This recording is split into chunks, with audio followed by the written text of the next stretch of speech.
নির্বাচন নিয়ে ব্যাপক আলোচনা। এই ব্যাপক আলোচনাটা আসলে কি?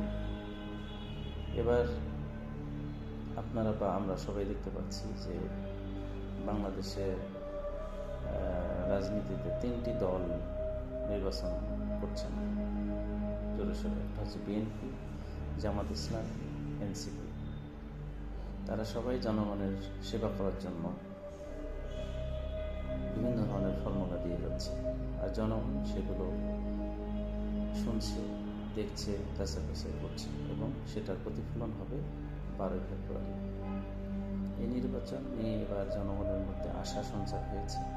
যে দলই ক্ষমতায় আসুক না কেন, জনগণের জন্য তারা ভালো কিছু করার চেষ্টা করবে এবং দেশটি ভালোভাবে গড়বে এবং দুর্নীতি মুক্ত বাংলাদেশ তৈরি হবে ইনশাআল্লাহ।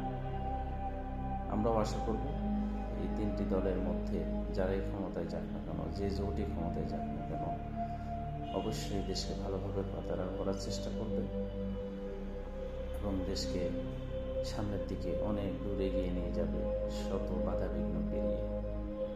তো ভালো থাকবেন সবাই। আজকের মতো এখানে, আল্লাহ হাফেজ।